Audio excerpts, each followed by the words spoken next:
ಉತ್ತರ ಪ್ರದೇಶದಲ್ಲಿ ಮುಂದುವರೆದಂತಹ ಮಳೆ ಈಗ ರೌದ್ರಾವತಾರವನ್ನು ತಳೆದುಕೊಂಡಿದೆ. ಬಿರುಗಾಳಿ ಮಳೆಗೆ 117ಕ್ಕೂ ಹೆಚ್ಚು ಮಂದಿ ಬಲಿಯಾಗಿದ್ದಾರೆ.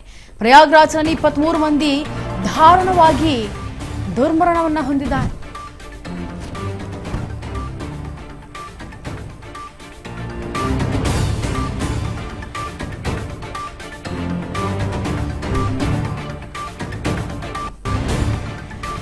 ನೋಡಿ, ಉತ್ತರ ಪ್ರದೇಶದಲ್ಲಿ ಮುಂದುವರಿತಾ ಇರುವಂತಹ ಮಳೆಯ ರೌದ್ರಾವತಾರದಿಂದ ಅವಾಂತರಗಳೇ ಸೃಷ್ಟಿಯಾಗಿ ಬಿಟ್ಟಿವೆ.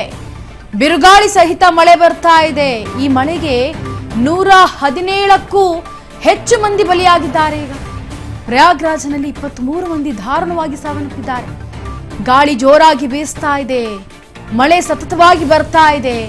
79ಕ್ಕೂ ಹೆಚ್ಚು ಮಂದಿಗೆ ಈಗ ಈ ಮಳೆಯಿಂದ ಅವಾಂತರ ಸೃಷ್ಟಿಯಾಗಿ ಗಾಯಗಳಾಗಿವೆ. ರಸ್ತೆಯಲ್ಲಿ ನಡೆದುಕೊಂಡು ಹೋಗ್ತಾ ಇರುವಂತಹ ಸಂದರ್ಭದಲ್ಲಿ ಮಳೆ ಜೋರಾಗಿ ಬರ್ತಾ ಇರೋದು, ಗಾಳಿ ಬರ್ತಾ ಇರೋದು, ಗಾಳಿ ಬೀಸ್ತಾ ಇರೋದು, ಒಂದು ಕಡೆ ಸಿಡಿಲು, ಗುಡುಗು, ಮಿಂಚು, ಈ ಎಲ್ಲ ಅವಾಂತರಗಳಿಂದ ಜನರಿಗೆ ಗಾಯಗಳಾಗಿವೆ. ಸಣ್ಣ ಪುಟ್ಟ ಗಾಯಗಳು. 79ಕ್ಕೂ ಹೆಚ್ಚು ಮಂದಿಗೆ. ಗಮನಿಸ್ತಾ ಇದ್ದೀರಿ ದೃಶ್ಯಾವಳಿಗಳಲ್ಲಿ ಹಾಕಿರುವಂತಹ ಪೆಂಡಲ್ಗಳು, ಟೆಂಟ್ಗಳು ಎಲ್ಲ ಯಾವ ರೀತಿಯಾಗಿ ಕಿತ್ಕೊಂಡು ಹೋಗ್ತಾ ಇದೆ ಅನ್ನೋದನ್ನು. ಅಷ್ಟರ ಮಟ್ಟಿಗೆ ರೌದ್ರಾವತಾರವನ್ನು ತಾಳ್ತಾ ಇದೆ. ಅಷ್ಟರ ಮಟ್ಟಿಗೆ ಗಾಳಿ ಬೀಸ್ತಾ ಇದೆ. ಉದ್ವಿಗ್ನತೆ ಹೆಚ್ಚಾಗ್ತಾ ಇದೆ ಮಳೆಯ ಆರ್ಭಟದಿಂದ. ಮನೆಗಳ ಮೇಲೆ ಮರ ಬಿದ್ದು ಹಲವರು ಕೂಡ ದಾರುಣವಾಗಿ ಸಾವನ್ನಪ್ಪಿದ್ದಾರೆ. ಗಂಟೆಗೆ 130 ಕಿಲೋಮೀಟರ್ ವೇಗದಲ್ಲಿ ಬೀಸ್ತಾ ಇದೆ ಗಾಳಿ ಅಂತಂದ್ರೆ ನೀವೇ ಲೆಕ್ಕ ಹಾಕಿ ಎಷ್ಟರ ಮಟ್ಟಿಗೆ ಅಲ್ಲಿನ ಜನರ ಜೀವನ ಅಸ್ತವ್ಯಸ್ತವಾಗಿದೆ. ಗಾಡಿಗಳಂತೂ ಓಡಿಸೋದಕ್ಕಾಗೋದೇ ಇಲ್ಲ.